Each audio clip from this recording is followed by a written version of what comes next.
नमस्कार दोस्तों, मैं हूं आपका दोस्त पंकज और आप सुन रहे हैं शो एक कदम सफलता की ओर। आज जो मैं कहानी आपके लिए लाया हूं, वो सिर्फ एक कहानी ही नहीं, एक सफर है। सफर आखिरी डिब्बे से पहले डिब्बे तक का।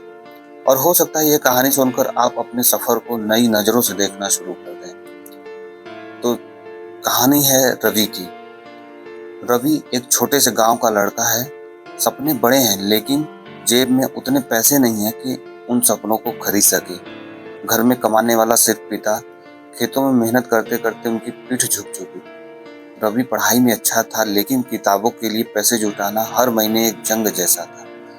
कभी पड़ोस से उधार ली कॉपी, कभी पुराने अखबार के पन्ने पर लिखे नोट्स, और कई बार पेंसिल से लिखकर मिटा देना ताकि वही पन्ना फिर से इस्तेमाल हो सके। एक दिन रवि ने ठान लिया, अब गांव से बाहर जाना है, पढ़ाई भी करनी है और नौकरी भी करनी है। माँ ने पुराने बक्से से 100-100 के 2 नोट दिए और कहा, बेटा ये तेरी सफर के लिए। रवि ने टिकट लिया, ट्रेन का सबसे सस्ता टिकट, और सीट मिली आखिरी डिब्बे में। वो डिब्बा भीड़ से भरा हुआ था, धक्का मुक्की, शोर, पसीने की बदबू। लेकिन रवि ने मन में कहा, कोई बात नहीं, सफर तो शुरू हो गया। बैग से पुरानी किताबें निकाली और भीड़ में वहीं पढ़ने लगा। किसी ने ताना मारा, अरे भाई ट्रेन में भी पढ़ेगा क्या? लेकिन रवि मुस्कुराया और पन्ने पलटता रहा। दिन गुजरते गए। रवि दिन में नौकरी करता, रात में पढ़ाई करता। कभी थकान से आंखें बंद होती तो किताब सीने पर रखकर सो जाता। लोग कहते, भाई तू अपने आप को इतना क्यों खींच रहा है? तो रवि बोलता, मेरा स्टेशन अभी नहीं आया है।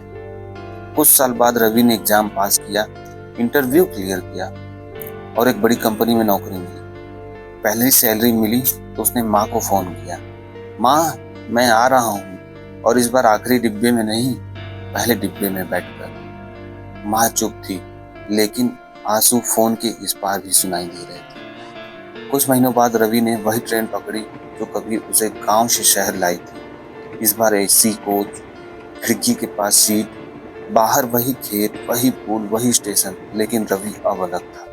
उसने बैग से एक नई किताब निकाली और मुस्कुराकर सोचा, सफर आखिरी डिब्बे से शुरू हो सकता है लेकिन मंजिल वही होती है जहां आप ले जाना चाहो। दोस्तों, जिंदगी में ये मायने नहीं रखता कि आपकी शुरुआत कहां से हुई है, मायने ये रखता है कि आपने रुकना कब चुना।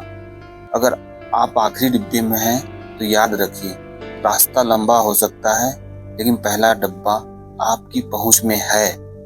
और कभी कभी सफर ही आपको आपकी असली मंजिल से मिलवाता है। तो चलिए आज का दिन इसी सोच के साथ शुरू करते हैं, मेरा स्टेशन अभी नहीं आया है। मैं हूं आपका दोस्त, फिर मिलते हैं आपसे अगले कहानी में। तब तक मुस्कुराते रहिए, सपने देखते रहिए और सफर जारी रखिए।